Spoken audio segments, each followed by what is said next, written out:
The silence in my apartment had a texture. It was a soft, worn-in thing, like the gray chenille of my sofa, something I had curated over years of living alone. It was a silence built of the quiet hum of the refrigerator, the distant sigh of traffic 3 floors down, and the gentle scratch of my pen on paper. For 6 years, since college graduation, this silence had been my most constant companion. It was predictable. It was safe. And then Julian arrived, and he shattered it with the sound of his breathing. He had called me from a bar downtown, his voice a low rumble against a backdrop of clinking glasses and terrible pop music. "She's gone," he'd said, and there was no devastation in his tone, only a strange, hollow echo. "Kicked me out. Can I crash with you for a bit? Just till I figure things out." There was no other answer but yes. There had never been any other answer but yes for Julian. Not since the day we met in a freshman literature seminar, when he'd leaned over and whispered, "I think our professor is a vampire," with a grin so infectious it felt like a contagion of pure, unadulterated joy. I had been in love with him since approximately that exact moment. A quiet, hopeless, and deeply secret kind of love that I had packed away like old sweaters, only to be brought out in the lonely darkness of my own mind. So he arrived, not with suitcases, but with 2 duffel bags slung over his shoulder and a cardboard box full of oil paints and canvases. He didn't look heartbroken. He looked unburdened. He dropped his things in the middle of my living room, the thud echoing in a space that was used to the soft pad of my socked feet. He stood there, a whirlwind of chaotic energy in my calm, ordered world, and raked a hand through his dark, unruly hair. "Thanks, Leo," he said, and his eyes, the color of warm whiskey, finally met mine. They weren't sad. They were searching. "I really owe you one," he didn't. He didn't owe me anything. In my private ledger, the one I kept locked away in the most fortified part of my heart, I owed him everything. He was the sun I had orbited for a decade, content to live in his warmth without ever daring to get close enough to burn. The first week was an exercise in polite navigation. We moved around each other like 2 dancers learning a new, awkward choreography. I would wake to the smell of coffee already brewing, strong, black, the way he liked it, and find him in my kitchen, shirtless, his back a canvas of lean muscle as he leaned against my counter. I would mumble a good morning and scurry to the safety of my bedroom to dress, my heart hammering a frantic rhythm against my ribs.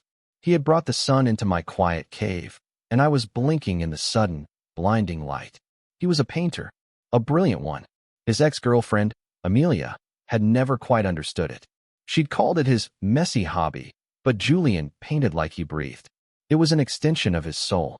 He set up his easel by the large window in my living room, the one that got the best afternoon light. My apartment, once a sanctuary of muted grays and blues, was suddenly alive with the sharp, clean scent of turpentine and linseed oil. It was the smell of him, the smell of life. I spent hours watching him. I'd sit on my sofa, pretending to read, but my eyes would drift over the top of my book to study the intense concentration on his face. The way his brow furrowed, the slight purse of his lips as he mixed colors on his palette. I watched the steady, confident movement of his hand, the way his fingers, stained with cadmium red and ultramarine blue, guided the brush. He was creating worlds on those canvases, vibrant and loud and full of the same chaotic energy he carried within him. And I, the quiet observer, was content to simply watch the creation. My internal monologue, usually a placid stream of thoughts about work deadlines and grocery lists, had become a raging, analytical river. Every small gesture of his was a text to be deciphered. When he handed me a mug of coffee, did his fingers linger on mine for a fraction of a second too long? Or was I imagining it? When he clapped a hand on my shoulder as he passed behind the sofa, was it just a casual, friendly touch, or was there a weight to it, a pressure that meant something more? He was a physical person, always had been, a hugger, a back patter, a shoulder squeezer. With his guy friends, it was rough and boisterous. With Amelia, it had been possessive and constant. With me, it had always been careful, gentle. But now, in the forced intimacy of our shared space, the nature of that touch seemed to be changing. Or maybe, I was the one who was changing. Maybe I was finally letting myself feel the heat I had spent so long denying. One evening, about 2 weeks into his stay, We were crammed together on the sofa watching some mindless action movie. The hero was dangling from a helicopter, and Julian was completely engrossed. He let out a low whistle of appreciation. In his excitement, his hand, which had been resting on the cushion between us, landed on my thigh. It was a casual, thoughtless gesture, a simple placement of a hand. But to me, it was a brand. The heat of his palms soaked through the denim of my jeans, a five-pronged star of fire on my skin. I stopped breathing. My entire consciousness narrowed to that single point of contact. I could feel the calluses on his fingertips, the faint, rhythmic pulse in his wrist. The movie faded into a meaningless buzz of noise. The world outside my window ceased to exist. There was only the weight of his hand, the warmth of his body so close to mine, and the roaring in my ears. I am overthinking this. He doesn't mean anything by it. This is just Julian being Julian. My internal mantra was a weak shield against the overwhelming sensory input. He shifted, adjusting his position to get more comfortable, and his thumb brushed against the inside of my thigh. An involuntary shudder racked my body. It was small, barely perceptible, but he felt it. He didn't pull his hand away. Instead, his fingers tightened ever so slightly. He didn't look at me. His eyes were still glued to the screen, where the hero was now single-handedly fighting off a dozen bad guys. But I felt it. That small, deliberate pressure. It wasn't a question, not yet. It was more like a notation, an acknowledgement. He knew. He felt that tremor, and he didn't retreat. He held his ground. The movie ended. The credits rolled. His hand was still on my leg. The silence that filled the room was different from my old, comfortable silence. This one was charged, electric. It was thick with unspoken things. I could hear his breathing, low and even. I could hear my own, shallow and ragged. Finally, he stretched, letting out a long sigh, and his hand fell away. The sudden cold left on my thigh was a physical ache. "Well, that was ridiculous," he said, his voice husky. He stood up and ran a hand through his hair. "I'm beat. Heading to bed, yeah," I managed to choke out, my voice sounding foreign to my own ears. "Me too." He paused at the entrance to the hallway that led to my guest room. His room, for now. He turned, his silhouette framed by the dim light from the kitchen. "Night, Leo, night, Julian." I sat on that sofa for another hour, the phantom heat of his hand still burning on my leg. The silence had been broken. Something new had been introduced into the atmosphere of my apartment. Something volatile and terrifying and full of a hope so painful it felt like a shard of glass in my chest. He hadn't pulled away. That was the thought that kept replaying, a relentless loop in my mind. He felt me tremble, and he didn't pull away. The next morning, nothing was said. We went through our routine. Coffee. Quiet breakfast. He retreated to his easel, and I to my laptop. But the air was different. The space between us had shrunk. I was acutely aware of him in a way that transcended simple observation. I was aware of the way the morning light caught the line of his jaw, the sound of his brush whispering against the canvas, the scent of him that now seemed to be permanently woven into the fabric of my home. He was painting a landscape, a forest scene, dark and moody, with a single sliver of light breaking through a dense canopy of trees. It was beautiful and melancholic. I watched him work, and for the first time, I felt like I was looking at something more than just a talented artist. I was looking at him, at the storm and the quiet inside him, all playing out in strokes of burnt umber and viridian green. "What do you think?" he asked suddenly, without turning around. His voice startled me out of my trance.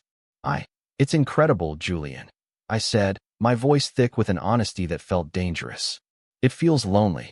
But hopeful, he stopped painting. He set his brush down and turned to face me.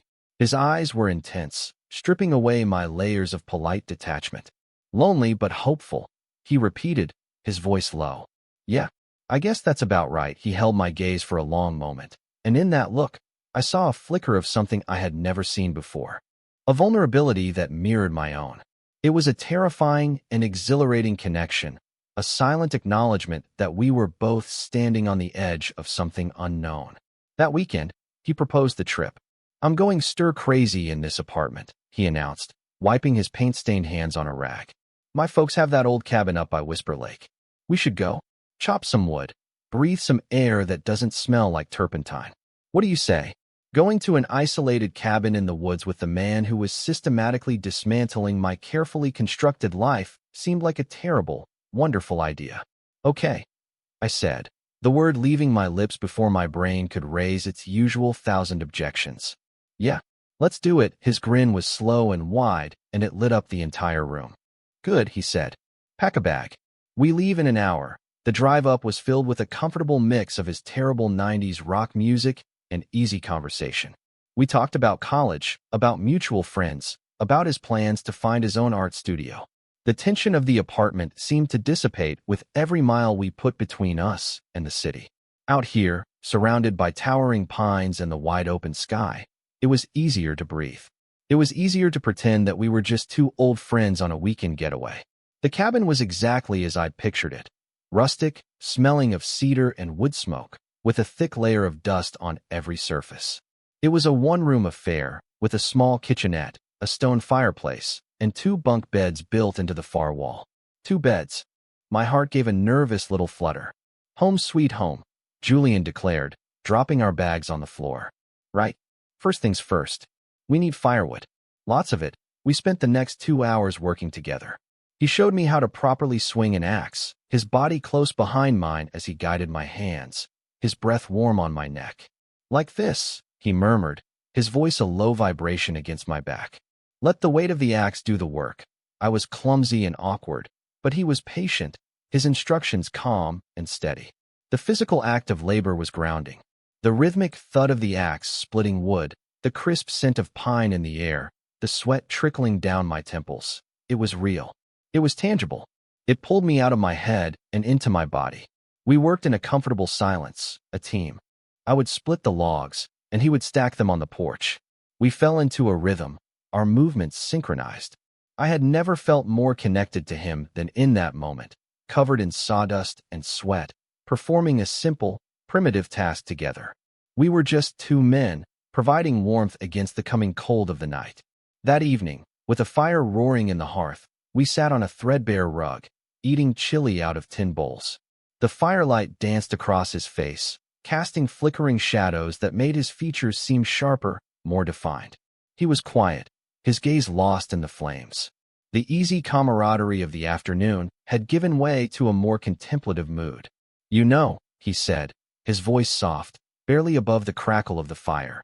Amelia hated this place. She called it disgustingly primitive. I didn't know what to say, so I just listened. She hated a lot of things about me, he continued, a wry, humorless smile touching his lips. My painting, my friends, the way I never made the bed. It was like I was a project for her, something to be fixed, polished. He looked up from the fire, and his eyes found mine in the dim light. I spent 5 years trying to be the person she wanted me to be, and I was miserable. The confession hung in the air between us, raw and honest. This was the vulnerability I had glimpsed in his studio. This was the man behind the easy grin and the confident swagger. I never felt like she actually saw me, he said. His voice was thick with a pain he had kept so well hidden. The real me. He held my gaze, and his next words were a direct shot to my heart. Have you ever felt like that, Leo? Like you're pretending to be someone you're not? The question was a key, unlocking a door I had kept bolted for a decade. My entire life was a performance. The quiet, unassuming friend. The diligent, passionless coworker. The man who was perfectly content to be alone. All of it was a carefully constructed facade to hide the one true thing about me, my overwhelming, all-consuming love for the man sitting across from me. I couldn't speak. I could only nod, a small, jerky movement. He saw my answer. He saw the truth in my eyes. He nodded slowly, a silent understanding passing between us. He didn't push. He didn't ask for more. He just accepted my silent confession. In that moment, by the fire in that dusty cabin, I felt more seen by him than I had by anyone in my entire life. We cleaned our bowls in silence and prepared for bed. The unspoken question of the sleeping arrangements hung in the air. Julian solved it without a word. He tossed his sleeping bag onto the bottom bunk and threw a pillow on it. Then he tossed the other sleeping bag and pillow onto the top bunk. It was a simple, practical decision. And yet, it felt like a retreat. A step back from the precipice we had been standing on just moments before. I climbed into the top bunk, my body aching from the unaccustomed labor. I could hear him settling in below me, the creak of the old wooden frame, the rustle of his sleeping bag. The fire had died down to glowing embers, and the cabin was cast in a deep, profound darkness. Leo. His voice was a soft whisper from the darkness below. Yeah. I whispered back, my heart leaping into my throat. Thanks for coming with me, of course, I said. A long pause stretched between us, filled only by the sound of the wind sighing through the pines outside. And for the record, he added, his voice even quieter now, I've always seen you. The real you. I lay there in the darkness, his words wrapped around me like a blanket. I didn't sleep for a long time. I just listened to the sound of his breathing, a steady, rhythmic presence in the vast, wild silence of the woods. And for the first time in a very long time, I didn't feel lonely. We returned to the city on Sunday evening, the truck filled with the lingering scent of pine and wood smoke. The transition back to the concrete and noise was jarring. The charged intimacy of the cabin seemed to evaporate in the harsh fluorescent lights of the apartment building's hallway. We were back to being roommates, back to navigating the unspoken thing that pulsed between us. But something had irrevocably shifted. The foundation of our friendship had been shaken, and the fault lines were impossible to ignore. The polite distance was gone, replaced by a hyper-awareness. We couldn't brush past each other in the narrow kitchen without a jolt of electricity. Our eyes would meet across the room, and a whole conversation would take place in a single, sustained look. He was painting again, but this time, the canvas was different. The dark, moody forest was gone. Now, he was working with light. Bright, explosive colors. Swirls of yellow and orange and brilliant white. It was pure, raw emotion. It was hope. It was the sunrise after a long night. The tension was building, a slow, steady crescendo. It was in the air we breathed, in the silence between our words. It was becoming unbearable. I felt like a string on a violin, pulled tighter and tighter, about to snap. I was jumpy, anxious, unable to focus on work. My quiet, ordered world was in a state of constant, low-grade chaos. I was living on a knife's edge, waiting for the fall. The fall came on a Tuesday night. It was raining outside, a steady, dreary drizzle that matched my mood. We had ordered pizza and were slumped on the sofa, watching some critically acclaimed romantic drama that was making my teeth ache. The couple on screen was in the middle of a tearful, dramatic confrontation. He loved her, but he was afraid.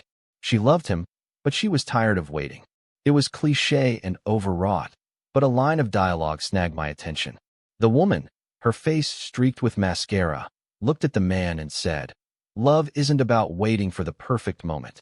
It's about taking a risk." It was a stupid line from a stupid movie, but it landed like a punch to the gut.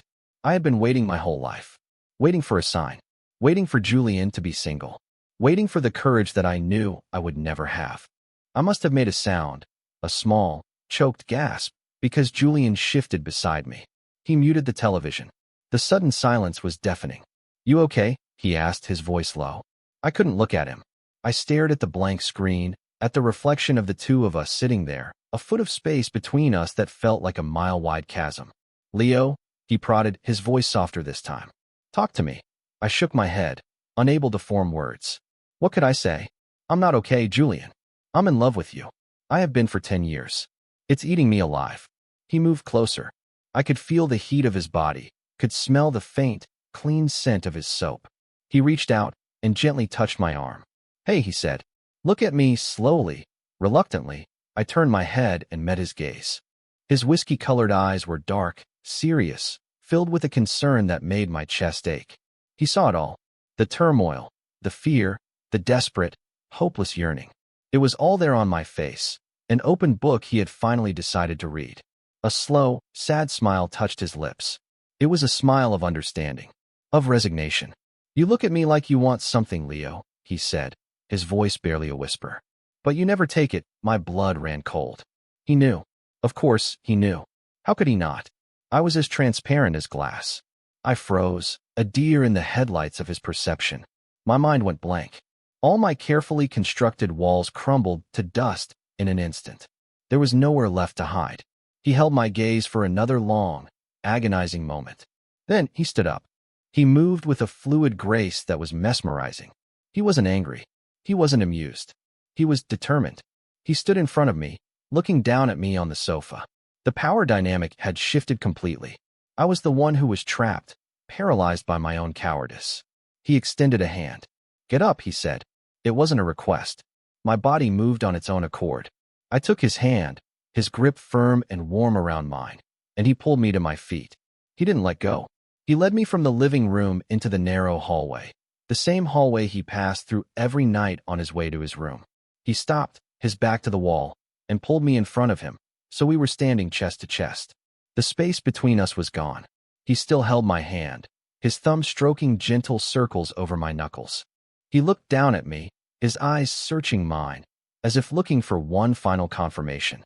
"I'm tired of waiting, Leo," he said, his voice a low, gravelly rumble that vibrated through me. "I'm tired of watching you watch me. I'm tired of this dance we're doing." My heart was a frantic bird beating against the cage of my ribs. I couldn't breathe. I couldn't think. I could only feel the heat of his body, the strength of his hand, the intensity of his gaze pinning me in place. He leaned in closer, his lips just inches from mine. His other hand came up to cup the side of my face, his thumb stroking my jawline. The touch was impossibly gentle, a stark contrast to the storm brewing in his eyes. "I need to know," he whispered, his breath warm against my skin. "I need to know if this is real, or if it's all in my head." He let out a shaky breath, a moment of his own vulnerability that shattered my paralysis. "Prove it," he said, his voice dropping to a husky, demanding whisper. "Prove you want me." And then he closed the small distance between us. In one swift, decisive movement, he turned us around, my back hitting the cool, solid plaster of the hallway wall. The impact jarred a breath from my lungs. His hands were on either side of my head, caging me in. His body was pressed against mine, a solid wall of heat and muscle. And then his mouth was on mine. It wasn't a gentle kiss. It was hard, demanding. It was a decade of unspoken tension, of missed opportunities and silent yearning, all unleashed in a single, desperate moment. It was a kiss that wasn't asking for permission. It was a kiss that was taking what it knew was already his. It was brutal and honest, and it tasted of pizza and rain and something that was purely, intoxicatingly Julian. My mind goes white. There is no thought. There is only this. The shock of his mouth on mine. The pressure, the friction. His lips are firm, insistent. One of his hands slides from the wall into my hair, his fingers tangling in the strands, tilting my head back to give him better access. My own hands, which had been hanging uselessly at my sides, fly up of their own volition and grip his t-shirt, bunching the soft cotton in my fists as if it's the only thing anchoring me to the earth. "This is real. This is happening." He groans, a low, guttural sound in the back of his throat, and the sound reverberates through my entire body. It's a sound of frustration and relief and hunger. He isn't pretending. He isn't experimenting. He wants this. He wants me. That realization hits me like a lightning strike, and it breaks the dam inside me. I kiss him back. I stop being a passive recipient and become an active participant. I meet his fierce energy with my own, a desperate, clumsy urgency that speaks of years of starvation. I part my lips, and his tongue sweeps inside, a hot, wet invasion that steals what little breath I have left. We are a tangle of limbs and mouths and desperate, ragged breaths in the dim hallway. The world has narrowed to this single, explosive point of contact. Then, just as quickly as it began, the ferocity subsides. The demanding pressure of his mouth softens. The kiss changes. It deepens. It slows down, becoming something else entirely. It's no longer a desperate taking. It's a mutual exploration. A question and an answer. A confession. His hand in my hair gentles, his fingers now stroking my scalp. His other hand comes to rest on my hip, pulling me even closer, until there is no space left between us at all. My own hands unclench from his shirt and slide up his chest, over the solid warmth of his pectorals, to his shoulders. I can feel the frantic thud of his heart under my palm, a rhythm that matches my own. He pulls back, just an inch, his lips leaving mine with a soft, wet sound. We are both panting, our chests rising and falling in unison. He rests his forehead against mine. His eyes are closed. I keep mine open, memorizing the line of his dark lashes against his cheek, the faint sheen of sweat on his temple. "Julian." I breathe, his name a prayer on my lips. It's the only word I can manage. I know. He whispers, his voice thick and raw. Leo? I know. He opens his eyes. The whiskey-colored irises are dark, blown wide with emotion. There is no mischief in them now, no teasing glint. There is only a profound, startling sincerity. He looks at me as if he's seeing me for the first time, and at the same time, as if he's known me forever. He brings his hand up and traces my swollen bottom lip with his thumb, a touch so tender it makes me want to weep. Took you long enough, he murmurs, a ghost of his usual smile finally returning to his lips. But it's different now. It's softer. It's real. I can't help the shaky laugh that escapes me. You pushed me against a wall. You needed a push, he says, his voice serious again. He leans in and gives me another kiss. This one is soft, slow, and full of a quiet reverence. It's a promise. A beginning. It feels like coming home after a long, lonely journey. When he pulls away, he doesn't let go of me. He just holds me there, pressed against the wall in the dim light of the hallway, his forehead against mine, our breaths mingling in the quiet space between us. For the first time, the silence isn't empty. It's full. I woke up the next morning to the smell of coffee and a profound sense of dread. The early morning light filtered through my blinds, casting stripes across the bed where I had slept alone. My lips still felt tender, a physical reminder of the night before. But in the cold light of day, the certainty of that moment in the hallway began to fray at the edges, replaced by the familiar, gnawing anxiety that had been my companion for so long. What had we done? What had I done? I had crossed a line that could never be uncrossed. I had potentially destroyed the most important friendship of my life for a moment of madness. My mind, a traitorous and cruel machine, started supplying me with a highlight reel of worst-case scenarios. It was just an experiment for him. He was lonely and rebounding. He would be filled with regret and disgust. The apartment would become a landscape of unbearable awkwardness until he finally moved out, and our friendship would die a slow, painful death. I lay there, paralyzed by fear, listening to the sounds coming from the kitchen. The quiet clink of a mug. The sound of a cupboard opening and closing. The familiar hum of the coffee maker. He was awake. He was out there. And I had to face him. Taking a deep breath, I swung my legs out of bed and pulled on a t-shirt. My heart hammered against my ribs with each step I took down the hallway. The same hallway where everything had changed. The floorboards seemed to groan under the weight of my apprehension. I paused in the doorway to the kitchen. He was standing with his back to me, staring out the window, a mug cradled in his hands. He was wearing a pair of gray sweatpants and nothing else. The morning light illuminated the intricate landscape of his back, the sharp lines of his shoulder blades, the gentle curve of his spine. He looked so calm, so solid. He looked like he hadn't spent the entire night replaying a world-altering kiss in his head. My stomach twisted into a tight, painful knot. He regretted it. I knew it.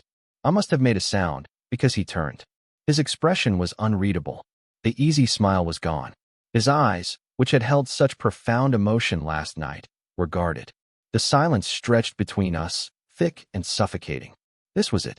This was the moment he would say, "About last night. I think we made a mistake." I braced myself for the impact. He took a slow sip of his coffee, his eyes never leaving my face. Then he gestured with his head toward the counter. "I made you a cup," he said. His voice was quiet, level. I walked over to the counter on legs that felt like they were made of wood and picked up the mug. It was warm in my hands. The gesture was so normal, so routine, that it felt surreal. We were just two roommates, having coffee. Except we weren't. We were two people who had shattered the foundation of their relationship and were now standing in the rubble, unsure of how to rebuild. I leaned against the counter opposite him, mirroring his stance. I couldn't bring myself to speak. The words were lodged in my throat, a painful lump of fear and hope. He was the one who broke the silence. He set his mug down on the counter with a soft click. He looked at me, his gaze direct and unflinching. "Last night," he started, and my heart plummeted. "Here it comes." He paused, seeming to search for the right words. He ran a hand through his messy hair, a gesture I knew meant he was nervous. It was a small crack in his calm facade, and it gave me a sliver of hope. "Last night," he said again, his voice firm this time, "wasn't a mistake. Not for me." The relief that washed over me was so intense it made me dizzy. It was a physical sensation, a loosening in my chest, a warmth spreading through my limbs. I had to grip the edge of the counter to steady myself. He pushed off the counter and closed the small distance between us. He stopped in front of me, so close I could see the flecks of gold in his whiskey-colored eyes. He reached out, not with the demanding passion of the night before, but with a quiet, deliberate tenderness, and took the coffee mug from my trembling hands, setting it on the counter behind me. Then he took my hand. He didn't just hold it. He laced his fingers through mine, his grip firm and reassuring. He studied our joined hands for a moment, his thumb stroking the back of my hand. "Was it a mistake for you?" he asked, his voice low, his gaze lifting to meet mine. There it was again, that vulnerability. The fear of rejection that I knew so intimately was there, in his eyes. He was just as scared as I was. "No," I whispered, the word feeling inadequate to convey the enormity of my feelings. "No, Julian. It wasn't a mistake." A slow, genuine smile spread across his face, reaching his eyes and making them shine. It was like watching the sun rise. He squeezed my hand. "Good," he said simply. And just like that, the crushing weight of the morning's anxiety lifted. The awkwardness dissipated, replaced by a new kind of silence. A comfortable, hopeful silence. We stood there for a long time, hands clasped in the middle of my sunny kitchen, and it felt more intimate, more real, than the desperate kiss in the hallway. It was a silent pact, a new beginning. Later that day, the test came. My phone buzzed on the coffee table. It was a text from a mutual friend, Mark. I read it aloud without thinking. "Hey man, ran into Amelia. She's asking about you. You guys gonna patch things up?" I looked up at Julian. He was sitting on the floor, sketching in a notebook, but he had frozen at my words.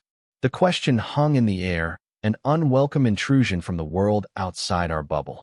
It was a reminder of his past, of the life he had lived before he walked through my door. He looked from me to my phone, his expression thoughtful. He didn't answer right away. He just looked at me, a long, searching gaze. He was giving me an out. He was giving me a chance to retreat, to say that this was all too fast, too complicated. But I wasn't the same person I was yesterday. I had been pushed, and in being pushed, I had found my footing. I picked up the phone and started typing a reply to Mark. "No, that's over." I sent it without hesitation. Julian watched me, a small, curious smile on his lips. That's it. That's it," I confirmed, meeting his gaze. He nodded, seemingly satisfied. Then his own phone, which was lying on the floor beside him, buzzed. It was a call. He glanced at the screen. It was Mark, probably calling for the juicy details. Julian's thumb hovered over the ignore button. Then he looked at me, a decision solidifying in his eyes. He answered the call. "Hey man," he said, his voice casual. He listened for a moment, his eyes never leaving mine. "Yeah, Leo just told me. No, we're not getting back together. It's done." He listened again, a patient look on his face. I could imagine Mark's rapid-fire questions on the other end. "Where are you staying? What are you going to do?" Julian's next words were quiet, but they landed with the force of a tectonic shift. "I'm good, man. Don't worry about me," he said, and his gaze on me was so intense it felt like a physical touch. "I'm home." He ended the call and tossed the phone aside. He didn't need to explain. I understood completely. Home wasn't a place. It wasn't his parents' house or some new apartment he had yet to find. Home was here, with me. That evening, we talked. Really talked. We sat on the sofa, but this time, there was no chasm between us. Our thighs were pressed together, his arm resting along the back of the sofa behind me. He told me how his feelings for me had been a low hum beneath the surface of his life for years, a magnetic pull he had misinterpreted as deep friendship. He said he'd felt more himself with me, more at ease, than he ever had with Amelia. "I kept waiting for you to give me a signal," he admitted, his voice soft. "Something, anything. But you were so good at hiding. You built these fortress walls around yourself. I realized last night, the only way in was to knock them down. You used a battering ram," I said, a small smile playing on my lips. He chuckled, a low, warm sound. "Yeah, well, you left me no choice." He turned to face me more fully, his expression turning serious. "I'm sorry if I scared you." "You did," I admitted honestly. "But I think I needed to be scared. I needed to be shaken out of my own head." I took a deep breath, the time for hiding finally over. "Julian, I've been in love with you since we were 19 years old." The words, the ones I had held captive for a decade, were finally free. They hung in the air between us, shimmering with the weight of all those years. He didn't look surprised. He just looked sad for me, for all the time we had lost. He reached out and cupped my cheek, his thumb stroking my skin. "I wish you had told me," he whispered. "I was a coward," I said. "No," he said firmly. "You were careful. You were protecting yourself." He leaned in and kissed me, a soft, lingering kiss full of understanding and regret for the past, but also brimming with promise for the future. "But you don't have to protect yourself from me. Not anymore." We didn't have it all figured out. We didn't know what this would look like tomorrow, or next week, or next year. There were a million practical questions we would have to answer. But for the first time, the future didn't feel like a terrifying, uncertain void. It felt like an open road. Later that night, we lay in my bed, not his temporary bunk. We weren't touching, just lying on our backs, staring up at the ceiling, the city lights painting faint patterns on the plaster. The silence in the room was a new texture. It wasn't the worn, lonely silence of my old life, nor was it the charged, electric silence of the past few weeks. It was a peaceful silence, a shared silence. He turned his head on his pillow to look at me. "What are you thinking about?" he asked. I thought for a moment, trying to untangle the knot of emotions in my chest. "I'm thinking," I said slowly, "that my apartment doesn't feel quiet anymore. Even when neither of us is talking." He smiled, a soft, sleepy smile in the dim light. "Is that a bad thing?" I turned to face him, our noses almost touching. I could see the reflection of the city in his dark eyes. "No," I said, my voice full of a certainty that was as solid and real as the man lying next to me. "It's the best thing." He reached out and laced his fingers through mine on the pillow between us. His hand was warm, his grip sure. He didn't say anything else. He just held my hand and closed his eyes. I watched him for a few moments, the steady, gentle rise and fall of his chest.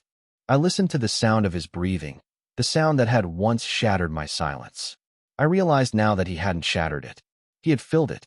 He had taken the empty, hollow spaces in my life and filled them with color and noise and warmth. He had filled them with himself. I closed my eyes, his hand holding mine in the darkness, and for the first time in my adult life, I felt completely and utterly safe. I felt like I had finally come home.